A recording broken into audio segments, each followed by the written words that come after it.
Paul Paoloni, bonjour. Vous êtes le secrétaire de rédaction de la revue maçonnique Renaissance traditionnelle, dont Roger Daché en est le directeur de publication et Pierre Mollier le rédacteur en chef.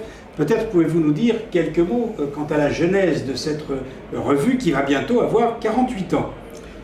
En effet, elle a été créée par René Guilly, qui était un historien de la maçonnerie exceptionnel, qui était issu du Grand Orient de France, puis de la Grande Loge nationale française Opéra, et enfin qui a créé sa propre fédération de loges, Obédience, en 1968, en avril 1968, et qui a continué l'année suivante en établissant une charte de la maçonnerie traditionnelle libre, qui est un peu la base sur laquelle nous nous entendons dans le groupe de la Loge nationale française. Et l'année d'après, en 1970, la revue Renaissance traditionnelle, revue non obédientielle, d'études maçonniques et symboliques, ouverte à tous pour proposer des articles et ouverte à tous pour s'y abonner et la lire. Alors, dans ce cadre-là, à qui s'adresse-t-elle plus précisément? Parce qu'on la considère comme le Quatuor Coronati français. Oui, c'est beaucoup d'honneur. Ça a été en effet l'objectif, disons le modèle que René Guilly a suivi, qu'il avait en tête. On lui avait proposé de reprendre une vieille revue qui était remarquable mais qui a périclité, qui s'appelait Le Symbolisme, une revue très importante, dirigée par un de ses amis et qui est mort ensuite.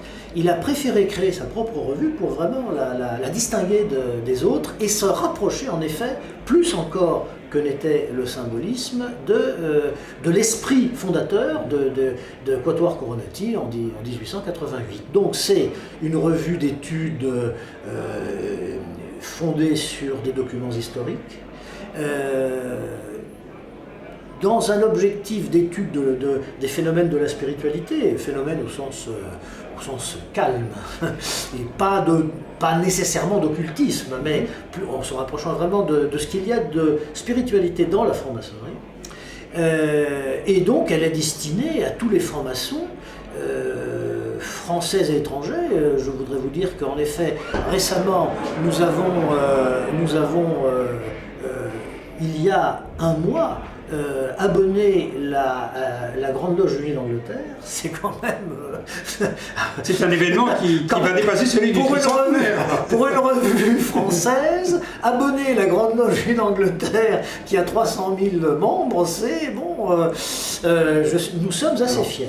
Quelles sont les perspectives donc justement d'une telle revue pour l'avenir? Avez-vous des numéros ou des scoops à nous délivrer quant à des scoops? On a Pierre Mollier qui est un remarquable rédacteur en chef qui s'en occupe vraiment bien, qui est d'ailleurs rédacteur en chef d'autres revues aussi, dans le groupe plutôt Grand Orient de France, mais qui est vraiment très attaché, qui est depuis 20 ans rédacteur en chef de cette revue, à une écurie de producteurs excellents, d'ailleurs il suffit de regarder les numéros, dont votre serviteur, moi-même, il me fouette pour que je produise de la copie, et nous avons un numéro assez important au cours du deuxième trimestre de l'année prochaine qui concerne le grade d'Écossais. Tout ce qu'on sait aujourd'hui, c'est-à-dire un point vraiment assez approfondi sur ce qu'on sait du grade d'Écossais en France, mais pas seulement, c'est-à-dire en Angleterre d'abord, en France et en Allemagne ensuite, et pas seulement au tout début de son apparition, mais également jusqu'à un peu la fin du XVIIIe siècle, les étapes importantes, et notamment un manuscrit qui est revenu de Russie il y a quelques années et qui est entièrement de la main, un manuscrit de Maître écossais de Saint-André, qui est entièrement de la main de Jean-Baptiste Villermoz, et qui a même fait des dessins pour expliquer un certain nombre de choses, de tableaux de loge, des choses comme ça.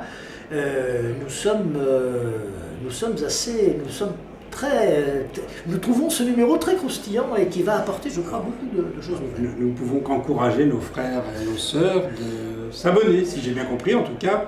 Tout à fait, les abonnements vont bien, nous sommes pratiquement au seuil de 500 abonnés, ce qui pour une revue d'érudition quand même assez documentée et pas toujours facile à lire, eh bien, et pour nous, avec des petits moyens, ceux que nous avons, nous sommes assez contents.